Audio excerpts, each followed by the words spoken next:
Le PSG a donc perdu ce match aller au Parc des Princes de façon évidemment injuste, presque incompréhensible, parce que quand tu as une équipe qui vient au parc et qui tire 2 fois au but et qui arrive à l'emporter, c'est évidemment ce qu'on appelle communément un hold-up. La première chose, c'est qu'on voulait voir si le PSG était à la hauteur de Liverpool, et la réponse est clairement oui sur ce match aller, tant la domination du Paris Saint-Germain a été écrasante, surtout en première période, où Alisson, le gardien brésilien de Liverpool, a fait plusieurs arrêts exceptionnels, notamment devant Kvaratskhelia et Dembélé. Et après, ce match, on a l'impression de l'avoir déjà vu 10 fois, on a déjà l'impression de l'avoir vu cette saison avec la victoire de l'Atlético au Parc des Princes dans les matchs de poule. On a retrouvé le PSG finalement maladroit dans la finition, même si je mets une réserve dans ce terme de maladroit dans la finition, tant les parades d'Alisson ont été extraordinaires. J'en veux pour preuve l'arrêt absolument vertigineux qu'il fait sur la frappe enroulée de Désiré Doué en fin de match.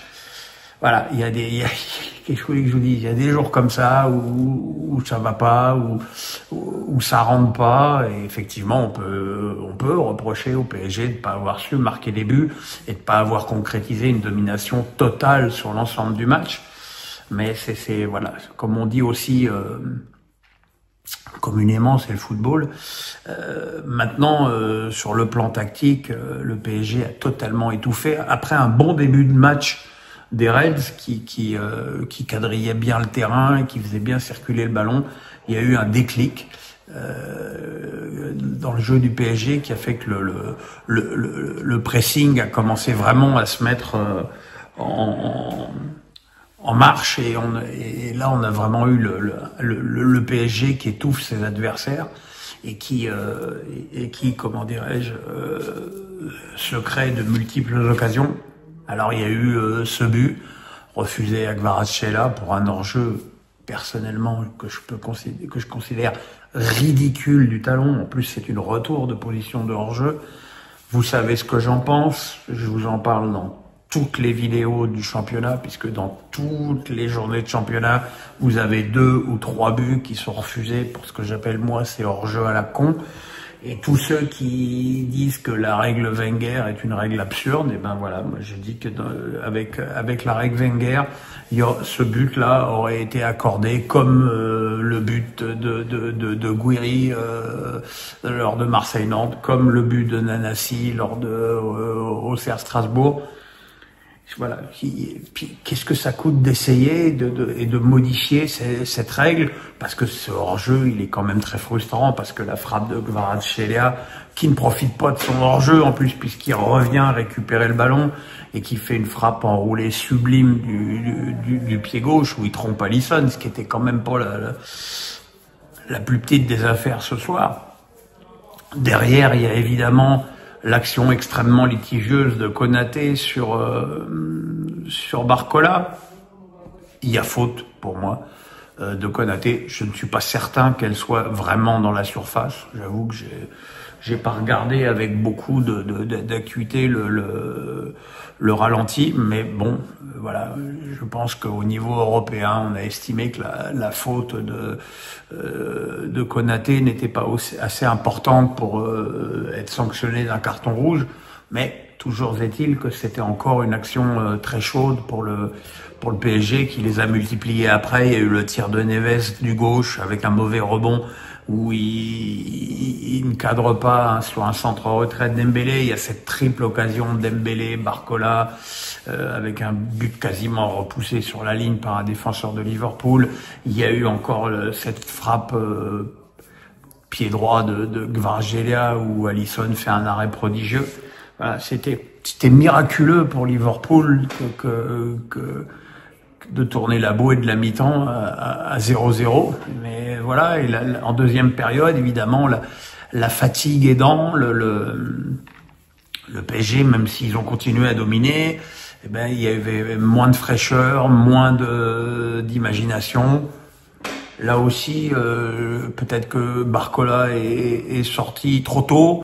Et il est évident que plus ce match s'étirait dans le temps, plus on se disait que c'était pas bien de pas gagner ce match-là, mais c'était mieux de faire 0-0 que de le perdre. Et sur une action où Nunez s'impose devant Marquinhos, c'est d'ailleurs bien le seul ballon que Marquinhos a mal négocié de ce match. Il décale Elliott sur le côté droit qui marque d'une frappe enroulée du gauche, ou sur laquelle, je suis désolé de le dire, Donnarumma est très insuffisant, parce que la frappe, elle est pas à ras du poteau, elle est quand même sur Donnarumma. Et encore une fois, dans un match européen, la main de Donnarumma n'est pas assez ferme. Et c'est problématique, surtout quand tu as une occasion à repousser dans le match, de pas faire l'arrêt qu'il faut. C'est là où aussi on attend un grand gardien. Et je suis désolé, cet arrêt raté de Donnarumma relance encore une fois le débat sur le niveau de ce gardien au niveau européen, parce que je suis désolé, sur ce genre de ballon, il doit faire mieux. Alors il est évident que aller à Anfield avec un but de retard, c'est catastrophique pour le PSG. Maintenant, bon, bah, c'est toujours pareil, hein, si Paris venait à ouvrir le score, voilà. Maintenant, on se doute que Mo Salah ne sera pas aussi mauvais 2 matchs de suite, parce que très franchement, autant hier on avait eu un Vinicius et un Mbappé catastrophiques, mais très franchement, la performance de Mo Salah ce soir n'était pas meilleure, voire même encore plus mauvaise que celle des 2 Madrilènes, si on doit se permettre une comparaison qui n'a d'ailleurs pas tellement lieu d'être entre 2 matchs. Enfin bon, bref, j'avais envie de le dire, donc je le dis, parce que bon, j'ai peur que Mo Salah est le totem du pharaon. Le totem du pharaon, il fallait le trouver celle-là. Mais voilà, donc effectivement, Liverpool ne pourra pas se contenter de défendre comme ils l'ont fait avec beaucoup de talent, il faut le reconnaître aussi.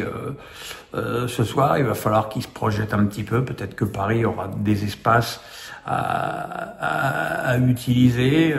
Peut-être que Désiré Doué devra débuter ce match pour apporter son grain de folie et sa créativité au milieu. Mais ça, ce seront les choix de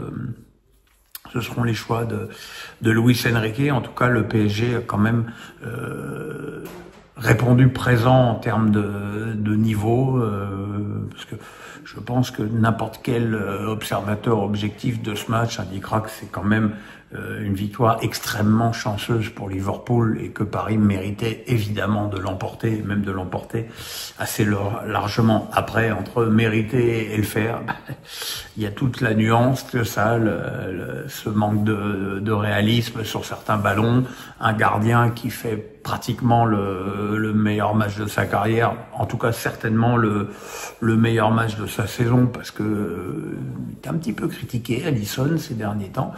Donc voilà, c'est une grosse déception.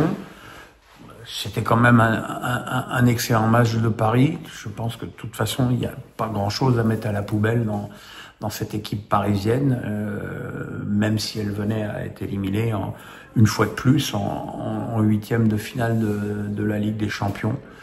En tout cas, elle a été encore une fois au rendez-vous de ce choc contre Liverpool. Et puis, il y a quand même un match retour. Et voilà, tant qu'il y a de la vie, il y a de l'espoir, n'est-ce pas, mes amis?